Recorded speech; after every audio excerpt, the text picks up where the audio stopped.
ਸਤਿ ਸ਼੍ਰੀ ਅਕਾਲ। ABP ਸਾਂਝਾ ਦੇ ਪ੍ਰੋਗਰਾਮ ਕੈਨੇਡਾ ਕਨੈਕਸ਼ਨ ਵੇਖ ਰਹੇ ਸਾਰੇ ਦਰਸ਼ਕਾਂ ਦਾ ਸਵਾਗਤ ਹੈ। ਮੈਂ ਨਿਧੀ ਭਾਰਤੀ। ਸ਼ੁਰੂਆਤ ਕਰ ਲੈਂਦੇ ਹਾਂ ਹੈਡਲਾਈਨਸ ਦੇ ਨਾਲ। ਐਂਡਰੂ ਸ਼ੀਅਰ ਦੁਆਰਾ ਕੈਨੇਡਾ ਫੂਡ ਗਾਈਡ ਤੇ ਕੀਤੀ ਗਈ ਟਿੱਪਣੀ ਤੋਂ ਬਾਅਦ ਭਖਿਆ ਸਿਆਸੀ ਮਾਹੌਲ। ਸਿਹਤ ਮੰਤਰੀ ਜੈਨੇਟ ਪੈਟਟਪਾਸ ਟੇਲਰ ਨੇ ਸ਼ੀਅਰ ਤੇ ਲਗਾਏ ਲੋਕਾਂ ਨੂੰ ਗੁੰਮਰਾਹ ਕਰਨ ਦੇ ਇਲਜ਼ਾਮ। ਚਾਈਲਡ ਕੇਅਰ ਬੈਨੀਫਿਟ ਤਹਿਤ ਹੁਣ ਲੋਕਾਂ ਨੂੰ ਮਿਲਣ ਵਾਲੇ ਲਾਭ ਵਿੱਚ ਹੋ ਰਿਹਾ ਹੈ ਵਿਸਥਾਰ। ਪ੍ਰਧਾਨ ਮੰਤਰੀ ਨੇ ਦਿੱਤੀ ਜਾਣਕਾਰੀ। ਨਵਾਂ ਵਿਸਥਾਰ ਹੋਵੇਗਾ ਸਿੰਗਲ ਮਦਰਸ ਦੇ ਲਈ ਲਾਭਕਾਰੀ।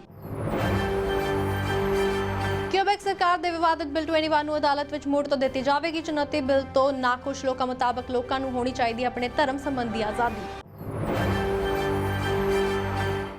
ਬ੍ਰੈਂਪਟਨ ਵਿਖੇ ਪਹੁੰਚੇ ਐਨਡੀਪੀ ਪਾਰਟੀ ਦੇ ਕੌਮੀ ਲੀਡਰ ਜਗਮੀਤ ਸਿੰਘ ਵੱਲੋਂ 3 ਉਮੀਦਵਾਰਾਂ ਦਾ ਕੀਤਾ ਗਿਆ ਐਲਾਨ। ਨਾਲ ਹੀ ਸਾਲ 2019 ਵਿੱਚ ਬਰਨਬੀ ਸਾਊਥ ਤੋਂ ਚੋਣ ਲੜਨ ਦੀ ਕਹੀ ਗਈ ਗੱਲ।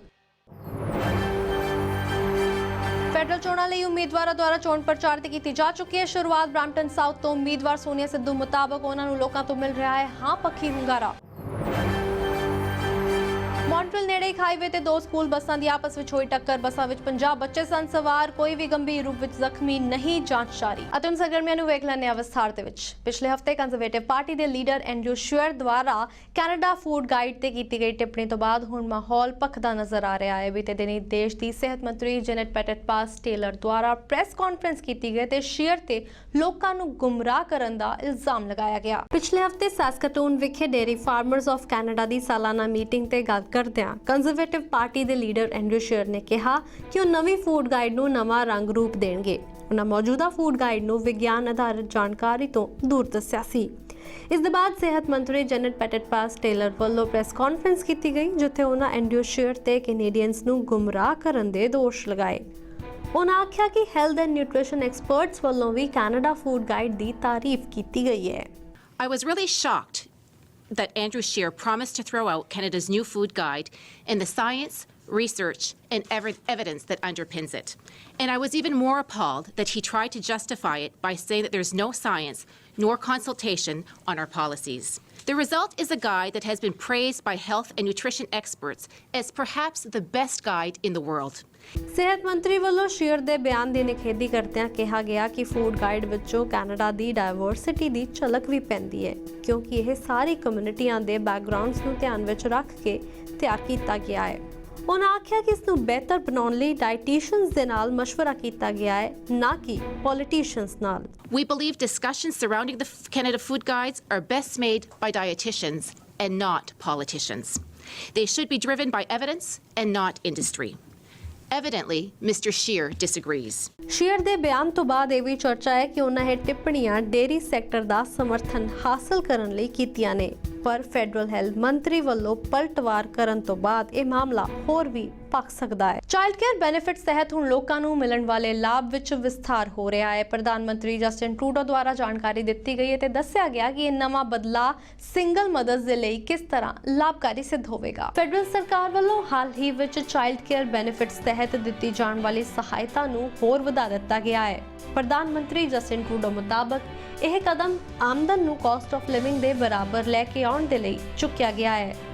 ਨਵੇਂ ਬਦਲਾਅ ਮੁਤਾਬਕ ਹੁਣ ਛੋਟੀ ਉਮਰ ਦੇ ਬੱਚਿਆਂ ਦੀ ਸਿੰਗਲ ਮਦਰ ਦੀ ਸਾਲਾਨਾ ਕਮਾਈ ਵਿੱਚ ਇਜ਼ਾਫਾ ਹੋਵੇਗਾ। ਇਸ ਤੋਂ ਇਲਾਵਾ ਇਹ ਐਕਸਟਰਾ ਇਨਕਮ ਟੈਕਸ ਫ੍ਰੀ ਵੀ ਹੋਵੇਗੀ। Starting today, families across the country will have more money in their pockets. That's right, we're making the Canada Child Benefit even more generous. We said we'd increase the CCV to match the cost of living. We've done it once. We're doing it again. ਆਸ ਕਰਦੇ ਹਾਂ ਕਿ ਵਧ ਰਹੀ ਮਹਿੰਗਾਈ ਵਿੱਚ ਸਰਕਾਰ ਦਾ ਇਹ ਕਦਮ ਸਿੰਗਲ ਮਦਰਸ ਨੂੰ ਸਹਾਇਤਾ ਦੇਵੇਗਾ ਅਤੇ ਉਹਨਾਂ ਦੀ ਜ਼ਿੰਦਗੀ ਨੂੰ ਬਿਹਤਰ ਬਣਾਵੇਗਾ। ਕਿਊਬੈਕ ਸਰਕਾਰ ਦੇ ਵਿਵਾਦਿਤ ਬਿੱਲ 21 ਨੂੰ ਅਦਾਲਤ ਵਿੱਚ ਇੱਕ ਵਾਰ ਮੁੜ ਤੋਂ ਚੁਣੌਤੀ ਦਿੱਤੀ ਜਾ ਰਹੀ ਹੈ। ਇਸ ਬਿੱਲ ਖਿਲਾਫ ਆਵਾਜ਼ ਚੁੱਕਣ ਵਾਲਿਆਂ ਦਾ ਕਹਿਣਾ ਹੈ ਕਿ ਕਿਸੇ ਸਟੇਟ ਨੂੰ ਧਰਮ ਦੇ ਮਾਮਲੇ ਵਿੱਚ ਦਖਲ ਨਹੀਂ ਦੇਣਾ ਚਾਹੀਦਾ ਤੇ ਇਸ ਲੈਜਿਸਲੇਸ਼ਨ ਦੀ ਨਿਖੇਧੀ ਹੋਣੀ ਚਾਹੀਦੀ ਹੈ। ਕਿਊਬੈਕ ਸਰਕਾਰ ਵੱਲੋਂ ਬਿੱਲ 21 ਪਾਸ ਕੀਤਾ ਗਿਆ ਸੀ ਜਿਸ ਤਹਿਤ ਗਵਰਨਮੈਂਟ ਸਰਵਿਸ ਦੌਰਾਨ ਕੋਈ ਵੀ ਇਨਸਾਨ ਧਾਰਮਿਕ ਚਿੰਨ੍ਹ ਨਹੀਂ ਪਹਿਨ ਸਕਦਾ ਹੈ। ਇਸ ਦੇ ਬਾਅਦ ਸਿੱਖ ਅਤੇ ਮੁਸਲਿਮ ਸਭ ਤੋਂ ਵੱਧ ਪ੍ਰਭਾਵਿਤ ਹੋਏ ਹਨ। ਅਦਾਲਤ ਵੱਲੋਂ ਇਸ ਵਿਰੁੱਧ ਪਾਈ ਅਪੀਲ ਇਹ ਕਹਿ ਕੇ ਖਾਰਜ ਕਰ ਦਿੱਤੀ ਗਈ ਸੀ ਕਿ ਲੋਕ ਇਸ ਨਾਲ ਪ੍ਰਭਾਵਿਤ ਨਹੀਂ ਹੋ ਰਹੇ ਪਰ ਹੁਣ ਇਸ ਬਿੱਲ ਨੂੰ ਦੂਜੀ ਵਾਰ ਚੈਲੰਜ ਕੀਤਾ ਜਾ ਰਿਹਾ ਹੈ। As we seek leave to appeal the decision of Justice Yergo, which denied our request to suspend the law while the constitutional challenge is argued, we are saying respectfully that Justice Yurgo made a number of important errors at law, which you will be hearing more about if leave is granted.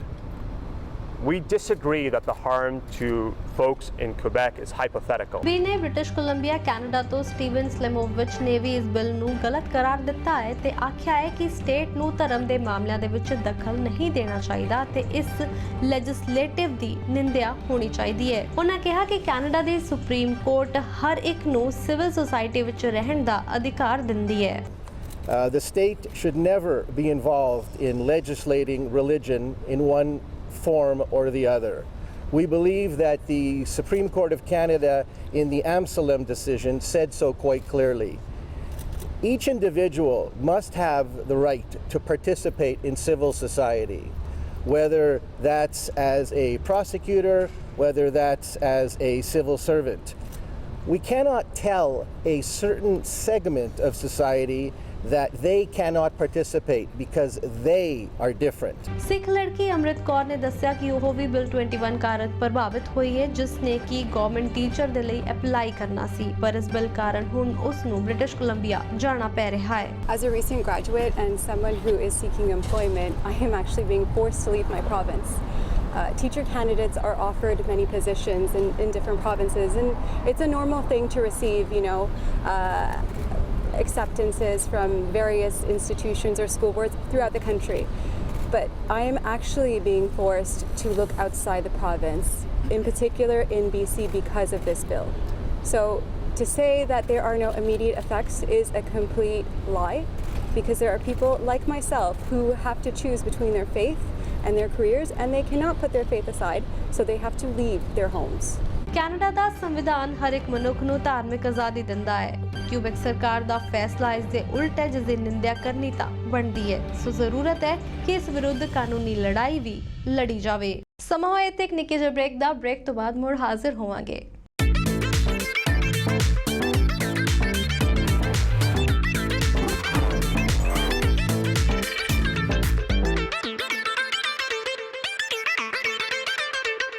Break ਤੋਂ ਬਾਅਦ ਸਾਰੇ ਦਰਸ਼ਕਾਂ ਦਾ ਮੁੜ ਤੋਂ ਸਵਾਗਤ ਹੈ। ਬ੍ਰਾਂਪਟਨ ਵਿਖੇ ਪਹੁੰਚੇ ਐਨਡੀਪੀ ਪਾਰਟੀ ਦੇ ਕੌਮੀ ਲੀਡਰ ਜਗਮੀਤ ਸਿੰਘ ਵੱਲੋਂ 3 ਉਮੀਦਵਾਰਾਂ ਦਾ ਐਲਾਨ ਕੀਤਾ ਗਿਆ ਹੈ। ਜਗਮੀਤ ਸਿੰਘ ਦੁਆਰਾ ਬ੍ਰਾਂਪਟਨ ਦੇ ਨਾਲ ਖਾਸ ਰਿਸ਼ਤਾ ਹੋਣ ਦੀ ਗੱਲ ਆਖੀ ਗਈ ਹੈ ਤੇ ਕਿਹਾ ਗਿਆ ਕਿ 2019 ਵਿੱਚ ਉਹ ਬਰਨਬੀ ਸਾਊਥ ਤੋਂ ਚੋਣ ਲੜਨਗੇ। ਫੈਡਰਲ ਚੋਣਾਂ ਦੇ ਮੱਦੇਨਜ਼ਰ ਸਿਆਸੀ ਹਲਚਲ ਜਾਰੀ ਹੈ। ਬ੍ਰਾਂਪਟਨ ਵਿਖੇ ਪਹੁੰਚੇ ਐਨਡੀਪੀ ਪਾਰਟੀ ਦੇ ਕੌਮੀ ਲੀਡਰ ਜਗਮੀਤ ਸਿੰਘ ਵੱਲੋਂ 3 ਉਮੀਦਵਾਰਾਂ ਦਾ ਐਲਾਨ ਕੀਤਾ ਗਿਆ। ਸਿੰਘ ਨੇ ਉਮੀਦਵਾਰਾਂ ਦੇ ਬੈਕਗ੍ਰਾਉਂਡ ਬਾਰੇ ਦੱਸਿਆ ਤੇ ਨਾਲੋਂ ਨਾਲ ਕਿਹਾ कि party which nomination process open है ते कोई भी अप्लाई कर सकता है। Our process is an open process. We're the only party that cannot appoint any candidate. We cannot appoint candidates in our constitution. So all of our nomination processes are open, free for anyone to participate, and we followed all the processes in this case as well. ਅਸੀਂ 3 ਨਵੇਂ candidates ਅਸੀਂ announce ਕਰ ਰਹੇ ਹਾਂ NDP federal party ਵਾਸਤੇ। 3 ਹੀ candidates ਬਹੁਤ ਜ਼ਿਆਦਾ ਕਾਬਲ, they're professionals, they're working hard to fight for a better Brampton. ਤੇ ਮੇਨ ਮਸਲਾ ਸਾਨੂੰ ਪਤਾ ਕਿ ਬ੍ਰੈਂਪਟਨ ਦੇ ਵਿੱਚ ਹੈਲਥ ਕੇਅਰ ਦਾ ਬਹੁਤ ਵੱਡੀ ਮਸਲਾ ਹੈਗਾ ਬ੍ਰੈਂਪਟਨ 'ਚ। We have long wait times in our hospital. We need support, we need investment. These 3 candidates, along with Jagmeet Singh, Brampton, the main masala is health care baare. They're going to fight for our community, fight for a better community, and fight to address our health care issue. ਵੀ ਇੱਥੇ ਪ੍ਰੋਵਿੰਸ਼ਲੀ ਅਸੀਂ ਬਹੁਤ ਤਕੜੀ official opposition ਰੱਖੀ ਵੀ ਆ and federally ਅਸੀਂ same ਵੀ achieve ਕਰਨਾ ਚਾਹੁੰਦੇ ਆ।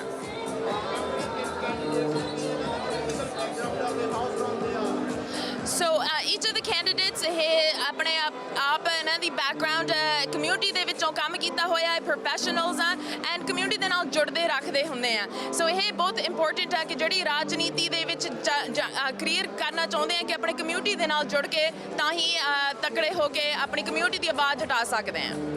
ਜਗਮੀਤ ਸਿੰਘ ਨੇ ਕਿਹਾ ਕਿ ਉਹ 2019 ਵਿੱਚ ਬਰਨਬੀ ਸਾਊਥ ਤੋਂ ਹੀ ਚੋਣ ਲੜਨਗੇ ਪਰ ਨਾਲੋਂ ਨਾਲ ਸਿੰਘ ਨੇ ਬ੍ਰਾਂਪਟਨ ਦੇ ਨਾਲ ਆਪਣੇ ਖਾਸ ਰਿਸ਼ਤੇ ਦਾ ਜ਼ਿਕਰ ਵੀ ਕੀਤਾ। It's going to be unique to have a federal leader that has a deep connection to 2 different places that are almost 5,000 kilometers separated. Between Brampton and Burnaby, there is a lot of distance, but a great deal of love and support and understanding of the community between those distances. You'll see me spending a lot of time in Brampton. Brampton's always going to be a special place for me where I launched my political career, where we built up strong relationships. This is always going to be a special place. My wife's family, my family have deep ties and connections to Brampton, so it'll always be a special place. You'll see me here often. Jagmeet Singh ਵੱਲੋਂ immigrants ਦਾ ਸਵਾਗਤ ਕਰਦੇ ਰਹਿਣ ਨੂੰ ਹੀ Canada ਦੀ ਤਾਕਤ ਦੱਸਿਆ ਤੇ ਵਿਰੋਧੀ ਧਿਰਾਂ ਤੇ ਨਿਸ਼ਾਨਾ ਸਾਧਦਿਆਂ ਕਿਹਾ ਕਿ ਜੇਕਰ ਹਾਊਸਿੰਗ ਤੇ ਹੈਲਥ ਕੇਅਰ ਮੁੱਦਾ ਹੈ ਤਾਂ ਇਸ ਲਈ ਇਮੀਗ੍ਰੈਂਟਸ ਨਹੀਂ ਬਲਕਿ ਲਿਬਰਲ ਪਾਰਟੀ ਅਤੇ ਕੰਜ਼ਰਵੇਟਿਵ ਪਾਰਟੀ ਦੀਆਂ ਪਾਲਿਸੀਆਂ ਜ਼ਿੰਮੇਵਾਰ ਨੇ। ਜਗਮੀਤ ਸਿੰਘ ਨੇ ਇਸ ਮੁੱਦੇ ਤੇ ਲੋਕਾਂ ਨੂੰ ਵੰਡ ਕੇ ਸਿਆਸਤ ਕਰਨ ਦੇ ਦੋਸ਼ ਵੀ ਵਿਰੋਧੀਆਂ ਤੇ ਲਗਾਏ। This country is built on immigration. We need immigration, and we celebrate people who call Canada home. All the new people who come to Canada, you are welcome in Canada. We need you. And there should be no criticism of the people that come here. What does happen though, because people can't find a job and because people can't find a home and can't find an affordable place to live, there are some politicians that are going to use this fear and this precarity and this worry to divide us. And they're going to start blaming and pointing the fingers at people who are not to blame. They're going to point their fingers at people who are not responsible. And they're blaming immigration and refugees. But we actually would not have an economy that is as well developed as it is without immigration. NDP party ਚੋਣ ਸਰਵੇਖਣਾਂ ਵਿੱਚ Liberal party ਅਤੇ conservative party ਤੋਂ ਕਾਫੀ ਪਿੱਛੇ ਚੱਲ ਰਹੀ ਹੈ, ਪਰ ਜਗਮੀਤ ਸਿੰਘ ਨੂੰ ਵੱਡੇ ਉਲਟਫੇਰ ਦੀ ਉਮੀਦ ਹੈ। ਫੈਡਰਲ ਚੋਣਾਂ ਲਈ ਤਿਆਰੀ ਵਿੱਢਦਿਆਂ ਪਾਰਟੀ ਉਮੀਦਵਾਰਾਂ ਦੁਆਰਾ ਚੋਣ ਪ੍ਰਚਾਰ ਸ਼ੁਰੂ ਕਰ ਦਿੱਤਾ ਗਿਆ ਹੈ। ਲਿਬਰਲ ਪਾਰਟੀ ਦੀ ਬ੍ਰੈਂਪਟਨ ਸਾਊਥ ਤੋਂ ਮੌਜੂਦਾ MP ਅਤੇ 2019 ਲਈ ਉਮੀਦਵਾਰ ਸੋਨੀਆ ਸਿੱਧੂ ਨੇ ਪ੍ਰਵਾਸੀ ਦੇ ਨਾਲ ਗੱਲਬਾਤ ਕਰਦਿਆਂ ਲੋਕਾਂ ਤੋਂ ਹਾਂ ਪੱਖੀ ਹੁੰਗਾਰਾ ਮਿਲਣ ਦੀ ਗੱਲ ਆਖੀ ਹੈ। ਅਕਤੂਬਰ ਵਿੱਚ ਹੋਣ ਵਾਲੀਆਂ ਫੈਡਰਲ ਚੋਣਾਂ ਤੋਂ ਪਹਿਲਾਂ ਕੈਨੇਡਾ ਵਿੱਚ ਸਿਆਸੀ ਹਲਚਲ ਸ਼ੁਰੂ ਹੋ ਚੁੱਕੀ ਹੈ। ਪਾਰਟੀ ਟਿਕਟ ਮਿਲਣ ਤੋਂ ਬਾਅਦ ਉਮੀਦਵਾਰਾਂ ਵੱਲੋਂ ਚੋਣ ਪ੍ਰਚਾਰ ਵੀ ਸ਼ੁਰੂ ਕਰ ਦਿੱਤਾ ਗਿਆ ਹੈ। ਪੀਲ ਰੀਜਨ ਜਿੱਥੇ ਕਿ ਭਾਰਤੀ ਅਤੇ ਪੰਜਾਬੀ ਭਾਈਚਾਰਾ ਵੱਡੀ ਗਿਣਤੀ ਵਿੱਚ ਰਹਿੰਦਾ ਹੈ, ਇੱਥੇ ਵੀ ਉਮੀਦਵਾਰ ਵੱਖੋ ਵੱਖਰੇ ਢੰਗਾਂ ਦੇ ਨਾਲ ਆਪਣੀ ਚੋਣ ਮੁਹਿੰਮ ਵਿਖਾ ਰਹੇ ਹਨ। ਉਹ ਬੇਸ਼ੱਕ ਡੋਰ ਨੌਕਿੰਗ ਹੋਵੇ ਜਾਂ ਫਿਰ ਸਮਾਗਮਾਂ ਰਾਹੀਂ ਆਪਣੀ ਪਾਰਟੀ ਦੀਆਂ ਪਾਲਿਸੀਆਂ ਲੋਕਾਂ ਨੂੰ ਦੱਸਣੀਆਂ। ਪ੍ਰਵਾਸੀ ਨਾਲ ਗੱਲਬਾਤ ਕਰਦਿਆਂ ਲਿਬਰਲ ਪਾਰਟੀ ਦੀ ਬ੍ਰੈਂਪਟਨ ਸਾਊਥ ਤੋਂ ਮੌਜੂਦਾ MP ਅਤੇ 2019 ਲਈ ਉਮੀਦਵਾਰ ਸੋਨੀਆ ਸਿੱਧੂ ਨੇ ਕਿਹਾ ਕਿ ਲੋਕਾਂ ਦਾ ਉਹਨਾਂ ਨੂੰ ਹਾਂ ਪੱਖੀ ਹੁੰਗਾਰਾ ਮਿਲ ਰਿਹਾ ਹੈ। ਬ੍ਰੈਂਪਟੋਨੀਅਨ ਜਿਹੜੇ ਬਹੁਤ ਸਿਆਣੇ ਹੈਗੇ ਆ ਤੇ ਅਸੀਂ ਆਪਣਾ ਪੋਜ਼ਿਟਿਵ ਕੈਂਪੇਨ ਆਪਣਾ ਚਲਾਇਆ ਹੋਇਆ ਹੈਗਾ ਤੇ ਬ੍ਰੈਂਪਟੋਨੀਅਨ ਨੇ ਫੈਸਲਾ ਕਰਨਾ ਕਿ ਕਿਹੜੀ ਪਾਰਟੀ ਦੀ ਜਿਹੜੀਆਂ ਪਾਲਿਸੀਜ਼ ਚੰਗੀਆਂ ਹੈਗੀਆਂ ਤੇ ਕਿਹੜਾ ਸਾਡੇ ਲਈ ਫਾਇਦੇਮੰਦ ਚੀਜ਼ਾਂ ਹੈਗੀਆਂ ਤੇ ਆਮ ਵੈਰੀ ਹੋਪਫੁਲ। ਜੇ ਮੈਂ ਤੁਹਾਨੂੰ ਦੱਸਿਆ ਡੋਰ ਨੌਕਿੰਗ ਤੇ ਬਹੁਤ ਹੀ अच्छा response हैगा. So other candidates have their own policies, party policies. I have my own party's policies ਜਿਹੜੀਆਂ ਕਿ so I'm very confident. Ontario the conservative ਸਰਕਾਰ ਹਾਲ ਹੀ ਵਿੱਚ ਕੀਤੇ ਗਏ ਬਦਲਾਵਾਂ ਕਾਰਨ ਕਾਫੀ ਚਰਚਾ ਵਿੱਚ ਹੈ। ਇਸ ਬਾਰੇ ਬੋਲਦਿਆਂ MPP ਅਮਰਜੋਤ ਸੰਧੂ ਨੇ ਕਿਹਾ ਕਿ ਲੋਕਾਂ ਨੂੰ ਥੋੜੇ ਸਮੇਂ ਬਾਅਦ ਪਤਾ ਲੱਗਦਾ ਹੈ ਕਿ ਬਦਲਾਅ ਉਹਨਾਂ ਦੀ ਭਲਾਈ ਲਈ ਕੀਤੇ ਗਏ ਹਨ। ਉਹਨਾਂ ਆਸ ਪ੍ਰਗਟਾਈ ਕਿ ਕੰਜ਼ਰਵੇਟਿਵ ਪਾਰਟੀ ਦੇ ਉਮੀਦਵਾਰਾਂ ਨੂੰ ਵੋਟਰ ਭਰਪੂਰ ਸਮਰਥਨ ਦੇਣਗੇ। ਬਿਲਕੁਲ ਜੀ, ਦੇਖੋ ਸਾਰੇ ਕੈਂਡੀਡੇਟਸ ਜਿਹੜੇ ਆਪਣੇ ਬਹੁਤ ਹੀ ਹਾਰਡ ਵਰਕ ਕਰ ਰਹੇ ਆ। ਸਾਡੀ ਪਾਰਟੀ ਵੱਲੋਂ ਜਿਹੜੇ ਕੈਂਡੀਡੇਟਸ ਜਿਹੜੇ ਨੋਮੀਨੇਟ ਹੋਏ ਆ ਬਹੁਤ ਹੀ ਕੁਆਲੀਫਾਈਡ ਕੈਂਡੀਡੇਟਸ ਆ, ਸਾਰੇ ਬਹੁਤ ਮਿਹਨਤ ਕਰ ਰਹੇ ਆ। ਸੋ ਵਧੀਆ ਕੰਪੀਟੀਸ਼ਨ ਹੋਊਗਾ ਜੀ ਇੱਥੇ। ਮੈਨੂੰ ਲੱਗਦਾ ਕਿ ਸਾਰੇ ਮਿਹਨਤ ਕਰ ਰਹੇ ਆ। ਸੋ ਐਂਡ ਆਫ ਦਾ ਡੇ ਜਿਹੜਾ ਕਹਿ ਲਓ ਕਿ ਫੈਸਲਾ ਜਿਹੜਾ ਵੋਟਰਸ ਦੇ ਹੱਥ ਵਿੱਚ ਹੁੰਦਾ ਵਾ। ਜੇ ਵੋਟਰਸ ਨੂੰ ਲੱਗਦਾ ਕਿ ਕਿਹੜੀ ਪਾਰਟੀ ਉਹਨਾਂ ਲਈ ਵਧੀਆ ਵਾ, ਕਿਹੜਾ ਨੁਮਾਇੰਦਾ ਉਹਨਾਂ ਲਈ ਵਧੀਆ ਵਾ, ਸੋ ਡੈਫੀਨਿਟਲੀ ਉਹ ਬੰਦੇ ਨੂੰ ਮੌਕਾ ਦਿੰਦੇ ਆ ਜੀ। ਕੈਨੇਡਾ ਦੇ ਫੈਡਰਲ ਇਲੈਕਸ਼ਨ ਵਿੱਚ 2 ਮਹੀਨਿਆਂ ਤੋਂ ਥੋੜਾ ਸਮਾਂ ਹੀ ਜ਼ਿਆਦਾ ਬਾਕੀ ਹੈ। ਸਿਆਸੀ ਹਲਚਲ ਜਾਰੀ ਹੈ, ਪਰ ਤਾਜ਼ਾ ਸਰਵੇਜ਼ ਦੇ ਵਿੱਚ ਲਿਬਰਲ ਪਾਰਟੀ ਅੱਗੇ ਚੱਲ ਰਹੀ ਹੈ, ਪਰ ਫਰਕ ਬਹੁਤ ਘੱਟ ਹੈ। ਇਸ ਲਈ ਨਤੀਜੇ ਕੁਝ ਵੀ ਹੋ ਸਕਦੇ ਹਨ। ਮੌਂਟਰੀਅਲ ਨੇੜੇ ਇੱਕ ਹਾਈਵੇ ਤੇ 2 ਸਕੂਲ ਬੱਸਾਂ ਦੀ ਆਪਸ ਵਿੱਚ ਟੱਕਰ ਹੋ ਗਈ। ਹਾਲਾਂਕਿ ਹਾਦਸੇ ਦੌਰਾਨ ਬੱਸਾਂ ਵਿੱਚ ਲਗਭਗ 50 ਬੱਚੇ ਸਵਾਰ ਸਨ, ਪਰ ਕੋਈ ਵੀ ਗੰਭੀਰ ਰੂਪ ਵਿੱਚ ਜ਼ਖਮੀ ਨਹੀਂ ਹੋਇਆ। ਫਿਲਹਾਲ ਇਸ ਹਾਦਸੇ ਦੀ ਜਾਂਚ ਪੁਲਿਸ ਦੁਆਰਾ ਕੀਤੀ ਜਾ ਰਹੀ ਹੈ। ਮੌਂਟਰੀਅਲ ਦੇ ਉੱਤਰ ਵਿੱਚ ਇੱਕ ਹਾਈਵੇ ਤੇ ਮੰਗਲਵਾਰ ਨੂੰ 2 ਸਕੂਲ ਬੱਸਾਂ ਦੇ ਵਿੱਚ ਟੱਕਰ ਹੋਈ, ਜਿਸ ਕਾਰਨ ਉਹਨਾਂ ਵਿੱਚ ਅੱਗ ਲੱਗ ਗਈ, ਪਰ ਇਸ ਹਾਦਸੇ ਵਿੱਚ ਕੋਈ ਵੀ ਗੰਭੀਰ ਰੂਪ 'ਚ ਜ਼ਖਮੀ ਨਹੀਂ ਹੋਇਆ। ਦੋਵੇਂ ਬੱਸਾਂ ਦੇ ਵਿੱਚ ਲਗਭਗ 50 ਬੱਚੇ ਸਵਾਰ ਸਨ, ਜਿਨ੍ਹਾਂ ਚੋਂ 20 ਨੂੰ ਹਸਪਤਾਲ ਲਿਜਾਇਆ ਗਿਆ। ਕਿਊਬੈਕ ਸੂਬੇ ਦੀ ਪੁਲਿਸ ਦਾ ਕਹਿਣਾ ਹੈ ਕਿ 3 ਵਾਹਨਾਂ ਦੀ ਟੱਕਰ ਹੋਈ ਹੈ, ਜਿਨ੍ਹਾਂ ਵਿੱਚੋਂ 2 ਬੱਸਾਂ ਅਤੇ 1 ਕਾਰ ਸ਼ਾਮਲ ਹੈ। ਇਹ ਹਾਦਸਾ ਹਾਈਵੇ 640 ਨੇੜੇ ਸਟਰੀਟ ਯੂਸਟੇਜ ਵਿਖੇ ਵਾਪਰਿਆ ਹੈ, ਜਿੱਥੇ ਕਿ ਇੱਕ ਸਕੂਲ ਬੱਸ ਡਰਾਈਵਰ ਬੱਸ ਰੋਕਣ ਵਿੱਚ ਅਸਮਰਥ ਸੀ ਤੇ ਉਸਨੇ ਇੱਕ ਕਾਰ ਨੂੰ ਟੱਕਰ ਮਾਰੀ ਤੇ ਇਸੇ ਦੌਰਾਨ ਹੀ ਪਿੱਛੇ ਆ ਰਹੀ ਦੂਸਰੀ ਬੱਸ ਵੀ ਪਿੱਛੇ ਆ ਕੇ ਟਕਰਾ ਗਈ, ਜਿਸ ਦੇ ਬਾਅਦ ਬੱਸਾਂ ਵਿੱਚ ਅੱਗ ਲੱਗ ਗਈ ਤੇ ਇਹ ਹਾਦਸਾ ਵਾਪਰ ਗਿਆ। ਪ੍ਰਤੱਖਦਰਸ਼ੀਆਂ ਵੱਲੋਂ ਪੂਰੀ ਘਟਨਾ ਬਾਰੇ ਦੱਸਿਆ ਗਿਆ ਹੈ। So with this morning we saw 2 school bus with some burn and everything, so we just bring the kids outside of the 640 inside on the garage door, so we keep them safely with the emergency service. We bring them to the hospital if they need. ਬੱਸ ਵਿੱਚ ਸਵਾਰ ਬੱਚਿਆਂ ਦੀ ਉਮਰ 5 ਤੋਂ 12 ਸਾਲ ਦਰਮਿਆਨ ਦੱਸੀ ਜਾ ਰਹੀ ਹੈ। ਸਥਾਨਕ ਲੋਕਾਂ ਅਤੇ ਪੁਲਿਸ ਮੁਤਾਬਕ ਸਾਰੇ ਬੱਚੇ ਖਤਰੇ ਵਿੱਚੋਂ ਬਾਹਰ ਹਨ ਤੇ ਉਹਨਾਂ ਦੇ ਮਾਪੇ ਦੇ ਨਾਲ ਸੰਪਰਕ ਵੀ ਕਰ ਲਿਆ ਗਿਆ ਹੈ ਤੇ ਪੁਲਿਸ ਵੱਲੋਂ ਪੂਰੀ ਘਟਨਾ ਦੀ ਜਾਂਚ ਕੀਤੀ ਜਾ ਰਹੀ ਹੈ। ਇੱਕ ਵਾਰ ਫਿਰ ਰੁਕਣਾ ਪਏਗਾ ਸਾਨੂੰ ਇੱਥੇ ਇੱਕ ਨਿੱਕੇ ਜਿਹੇ ਬ੍ਰੇਕ ਦੇ ਲਈ। ਬ੍ਰੇਕ ਤੋਂ ਬਾਅਦ ਵੀ ਸਰਗਰਮੀਆਂ ਦਾ ਸਿਲਸਿਲਾ ਜਾਰੀ ਰਹੇਗਾ।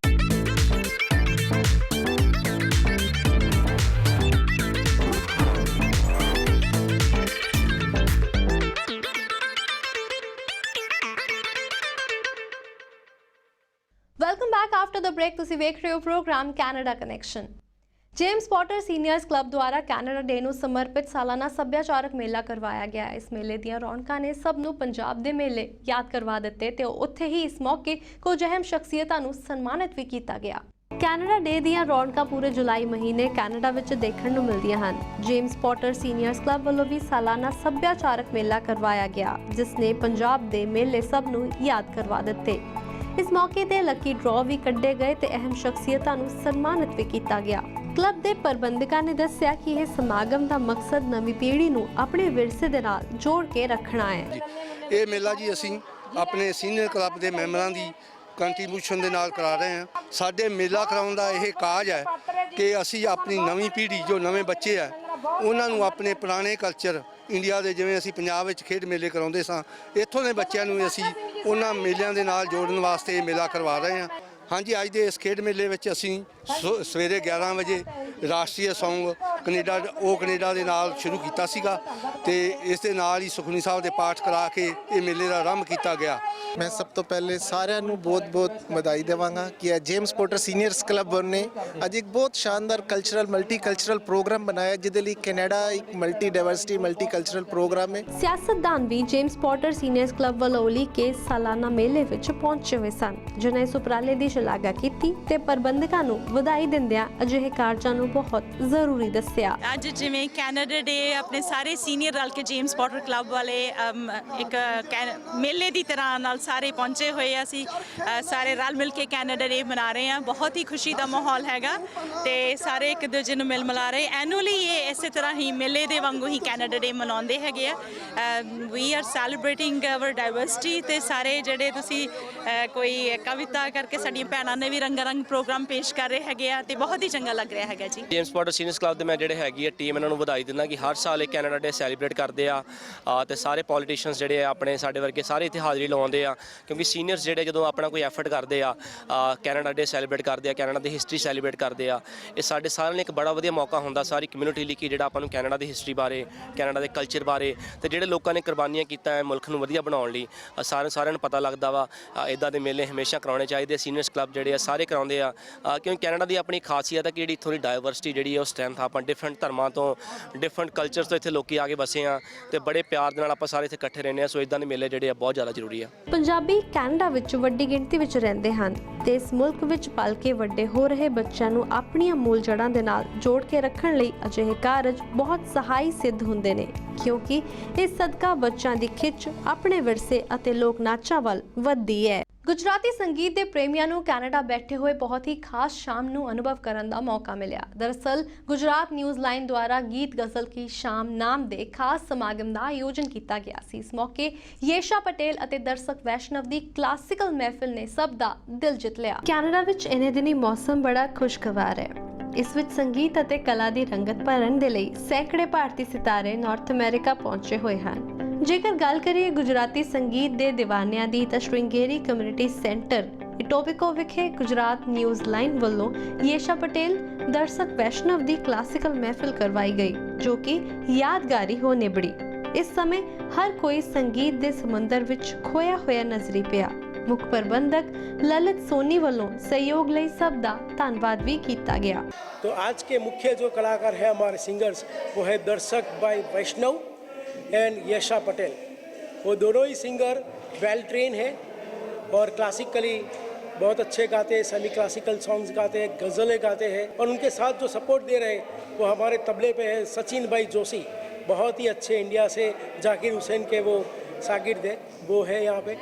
जतिन भाई गुजराती वो परकसन पे है, बहुत सालों का एक्सपीरियंस है उनमें, वो है। और इंडिया से विल्सन भाई आए हैं, तो विल्सन भाई यहाँ पे कई साल से अभी PR पे है और वो MS यूनिवर्सिटी में म्यूज़िक के प्रोफेसर थे। पूरी कम्युनिटी हमें लव करती है और इसलिए हमें एक ना एक अच्छे प्रोग्राम लाने का और सबके लिए एंटरटेन करने का मौका मिलता है और हमें स्पॉन्सर्स बहुत हेल्प करते हैं। स्पॉन्सर के साथ हमारे वॉलंटियर्स फ्रेंड्स बहुत है यहाँ पे। 800 ਦੇ ਕਰੀਬ ਪਹੁੰਚੇ ਸਰੋਤਿਆਂ ਦੇ ਨਾਲ ਹਾਲ ਖਚਾਖਚ ਭਰਿਆ ਹੋਇਆ ਸੀ ਤੇ ਦੋਵੇਂ ਨਾਮਵਰ ਗਾਇਕਾਂ ਵੱਲੋਂ ਵੀ ਸੰਗੀਤਕ ਸ਼ਾਮ ਵਿੱਚ ਖੂਬ ਰੰਗ ਬੰਨਿਆ ਗਿਆ। ਸਰੋਤਿਆਂ ਨੇ ਤਾੜੀਆਂ ਮਾਰ ਕੇ ਕਲਾਕਾਰਾਂ ਦੀ ਹੌਸਲਾ ਅਫਜ਼ਾਈ ਕੀਤੀ ਤੇ ਮੀਡੀਆ ਦੇ ਨਾਲ ਗੱਲਬਾਤ ਕਰਦਿਆਂ ਆਪਣੀ ਖੁਸ਼ੀ ਦਾ ਇਜ਼ਹਾਰ ਕਰਦਿਆਂ ਪ੍ਰਬੰਧਕਾਂ ਨੂੰ ਸਮਾਗਮ ਲਈ ਵਧਾਈ ਦਿੱਤੀ। आज की जो ये शाम है, खुशनुमा शाम है, इसके आयोजक हमारे प्यारे दोस्त ललित सोनी, जो इंडो कनाडा कम्युनिटी में गुजराती न्यूज़पेपर, जिनका सबसे बड़ा न्यूज़पेपर है गुजरात न्यूज़ लाइन। आज इस प्रोग्राम को देखने के लिए तकरीबन हमारे पास 800 लोग यहाँ मौजूद हैं। हमारे इस हॉल की कैपेसिटी ही लिमिटेड है, इसलिए 800 तक मौजूद हैं।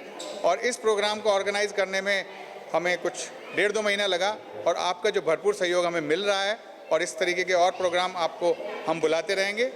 बस मिलते रहिए। सचमुच ही गुजराती संगीत ਦੀ ਇਹ ਸ਼ਾਮ ਸਭ ਨੂੰ ਹਮੇਸ਼ਾ ਯਾਦ ਰਹੇਗੀ ਤੇ तमाम ਸਰੋਤਿਆਂ ਦਾ ਮਨ ਅਗਲੇ ਸਾਲ ਵੀ ਇਸੇ ਤਰ੍ਹਾਂ ਮਿਲ ਬੈਠ ਕੇ ਸੰਗੀਤ ਸੁਣਨ ਲਈ ਉਤਸੁਕ ਰਹੇਗਾ। ਅੱਜ ਦੇ ਪ੍ਰੋਗਰਾਮ ਕੈਨੇਡਾ ਕਨੈਕਸ਼ਨ ਵਿੱਚ ਫਿਲਹਾਲ ਇੰਨਾ ਹੀ। ਅਗਲੇ ਹਫਤੇ ਫੇਰ ਹਾਜ਼ਰ ਹੋਵਾਂਗੇ ਕੁਝ ਨਵੀਆਂ ਸਰਗਰਮੀਆਂ ਦੇ ਨਾਲ। ਤਦ ਤੱਕ ਲਈ ਦਿਓ ਇਜਾਜ਼ਤ। ਤੁਸੀਂ ਬਣੇ ਰਹੋ ABP ਸਾਂਝਾ ਦੇ ਨਾਲ। ਧੰਨਵਾਦ।